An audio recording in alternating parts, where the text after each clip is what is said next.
Well, there are, you can ask for that, and you're asking for it right now, so I'm making a note of it. I know that there are a lot of people concerned about the Patriot Act.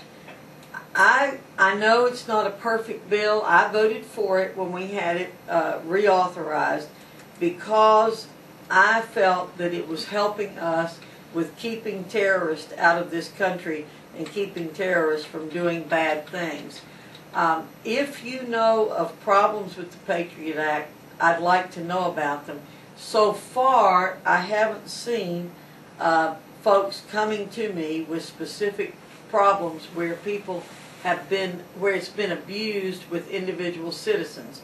People have said that's the case, but I haven't. But I will tell you, again, I've disagreed with the president on a lot of things.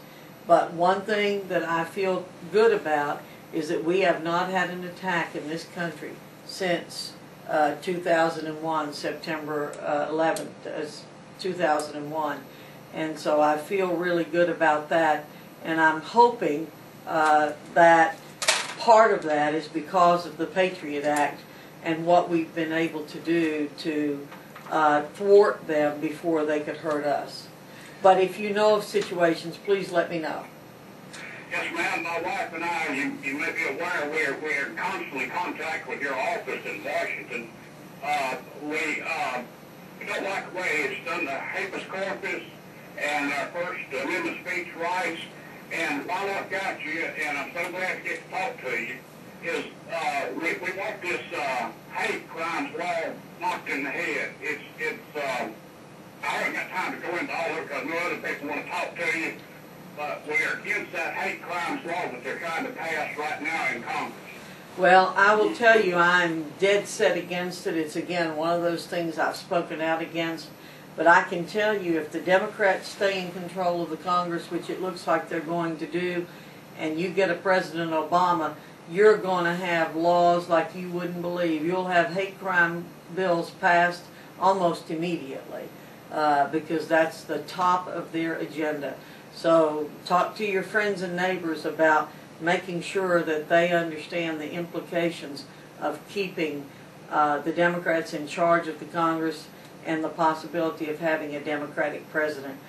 We're going to be in a world of hurt in this country if that happens. Yes, ma'am. We agree with you 100%, and we understand. And matter of fact, my wife and I took time to call you right now, but we're at a shopping center passing out literature, trying to educate the populace out here in just what you were talking about. And we are praying for you and your family, and God bless you, and keep up the good work. Thank you so much. Keep praying. Thank you, sir. Call in anytime. We had a question by email, and the question was from Jim, and the question is, do you support H.R. 3543, and that is a bill to help the first responders on 9/11? I don't know, and Jim probably will be surprised to hear me say I don't know, because I'm generally a strong supporter of first responders. However, there have been 7,000 bills introduced in this session, and I don't know that particular bill. So, Jim, if you want to send an email to my office, we will try to be a little more specific about it. You're on the Real News. You're on the Real News. Okay. This is Lisa, and I wanted to commend Ms. Foxx for voting against the bailout, and I would like to suggest that she run for president in 30 years. You get some support today, Ms. Foxx. Well, Lee, you're very kind to say that, but I tell you what, I don't think I could raise $300 million, which is what it's taking these days, or more. That's one of the sad things about our society right now, is that if you're not well connected or have your own money, it's almost impossible to run for president in this country. Money has taken over, particularly at that level. It takes a lot of money to run for any office, and it's surprising how much it takes. We were talking just before you came on the air about what a lean operation I run. I run the most frugal operation of anybody in the Congress. So, but you're kind to say so. Thanks a lot. No, I just wanted to let you know how I feel. And, Thank you, Lee. Good luck. Thanks. You're on the Real News. Hello. Hello. Am I in the air now? Yes, sir. Hello. Hello, you're on the air right now. I'm calling this morning just to let you know, or share some news with you that I believe that the real problem that we have in the nation is the Federal Reserve Bank. The Federal Reserve Bank, money was given to them in 1913 by the Woodrow Wilson administration. They stole it from us. And since back in 95 years ago, in 1913 or 14, the dollar was worth 97 cents of purchasing power. Well, today the dollar only has the 3 cents purchasing power. So we can see that the currency is the issue. That is the problem.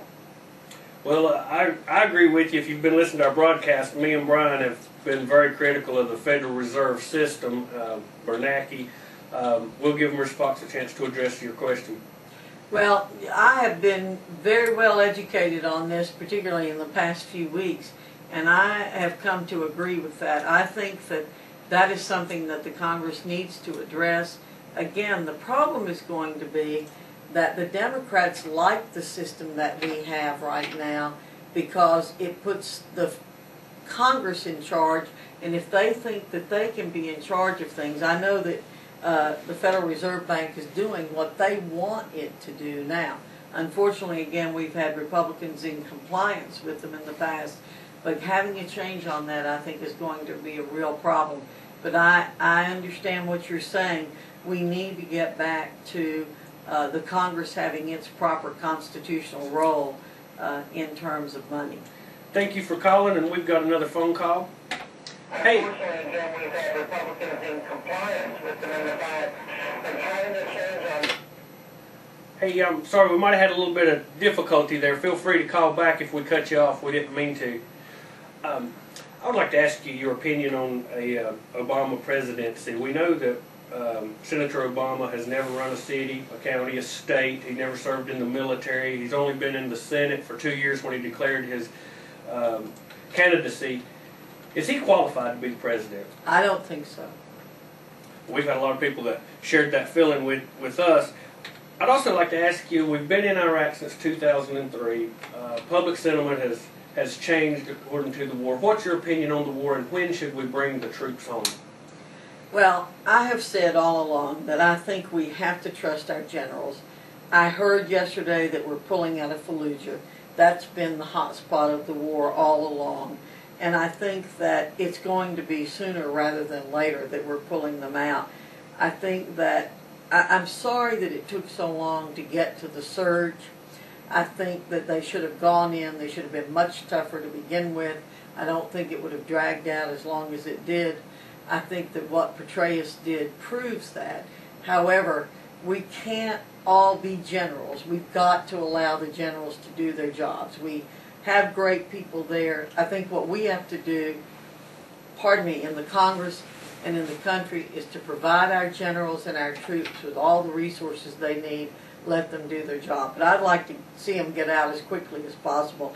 I'm not interested in our staying over there either because of the risk to lives and the cost it is to us.